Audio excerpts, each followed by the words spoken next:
E se a pobreza, a fome e a guerra não fossem assim falhas do sistema, mas sim mecanismos naturais e até inevitáveis? Pois é, essa foi a ideia chocante de Thomas Malthus, um dos pensadores mais polêmicos e importantes da história. As teorias dele sobre população e recursos simplesmente abalaram o otimismo da sua época e, vamos ser sinceros, continuam ecoando até hoje.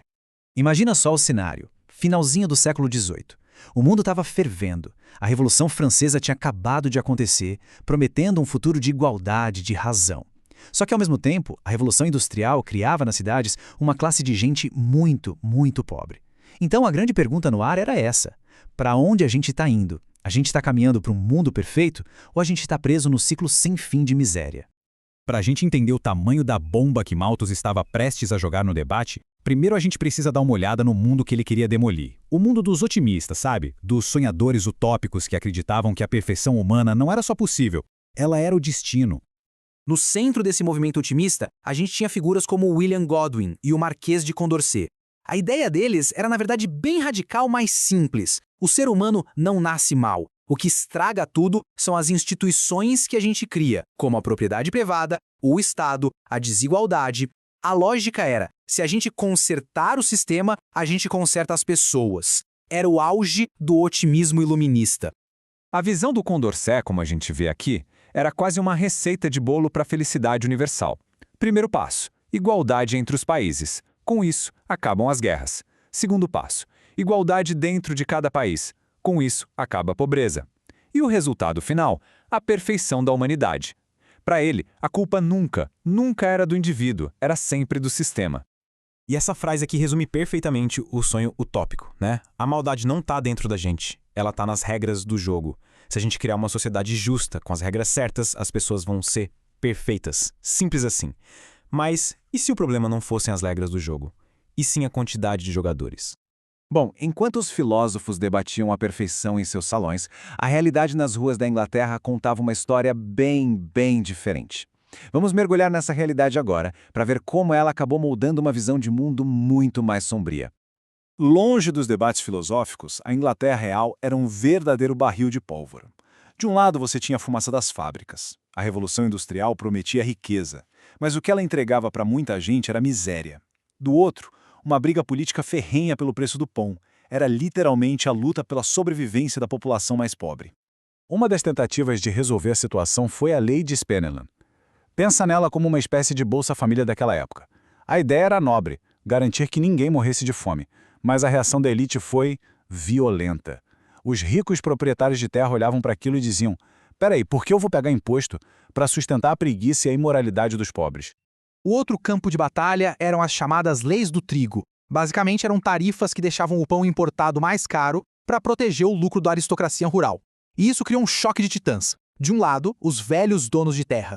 Do outro, os novos donos de fábricas, que queriam comida barata para poder pagar salários mais baixos. E quem estava no meio, sofrendo com o pão caro? O povo, como sempre. E foi nesse cenário, com otimismo filosófico de um lado e crise social do outro, que um jovem pastor chamado Thomas Malthus entrou em cena. Ele olhou para as ideias de Godwin e Condorcet, olhou para a pobreza nas ruas e chegou a uma conclusão completamente diferente e, olha, bem perturbadora. E aqui vem a primeira parte do soco no estômago de Malthus. A população humana, ele disse, não cresce somando, ela cresce multiplicando. É uma progressão geométrica. Pensa assim, 2 viram 4, 4 viram 8, 8 viram 16. É uma bola de neve rolando ladeira abaixo, ganhando cada vez mais velocidade e tamanho. Agora a segunda parte do argumento. E a comida? A produção de alimentos, segundo Malthus, cresce de um jeito muito mais lento, mais contido. A cada ano a gente talvez consiga arar um campo novo, colher um pouquinho mais. É um crescimento aritmético, 1, depois 2, depois 3. A Terra é finita, né? Não dá para dobrar as fazendas do mundo da noite pro dia. Então vamos lá. O que acontece quando uma força que se multiplica encontra uma que só se soma? A colisão é inevitável. Em algum momento a população sempre vai superar a capacidade de produzir comida para todo mundo. E quando isso acontece, quando tem mais boca do que prato, a natureza chega para cobrar a conta. E como a natureza resolve essa equação impossível? Malthus tinha uma resposta brutal: os freios. E não se engane com o nome, tá? Para ele, a fome, as doenças, as guerras, nada disso era uma tragédia que a gente tinha que evitar. Eram os mecanismos de correção inevitáveis do planeta. Eram as formas terríveis que a natureza encontrou para impedir que a população crescesse tanto a ponto de destruir tudo. Essa teoria toda criou um legado muito desconfortável, que dura até hoje, porque ela representa um confronto direto, fundamental, entre duas maneiras completamente diferentes de enxergar o mundo e a própria condição humana. No final das contas, o debate se resume a isso aqui. Para os utópicos, a pobreza era uma doença causada por leis ruins. A solução? Mudar as leis. Para Malthus, a pobreza era só um sintoma de uma condição muito mais profunda e, para ele, incurável. O nosso próprio instinto de se reproduzir. Os freios, como a fome e a guerra, não eram a doença. Eram um remédio amargo. E essa frase dele resume tudo. Malthus basicamente pegou o sonho utópico e virou ele de cabeça para baixo. Na visão dele, qualquer tentativa de ajudar os pobres, de promover a paz, de criar um mundo melhor, era, na verdade, perigosa. Seria como tirar as placas de perigo de uma estrada na beira de um abismo. Só faria a gente acelerar em direção ao desastre.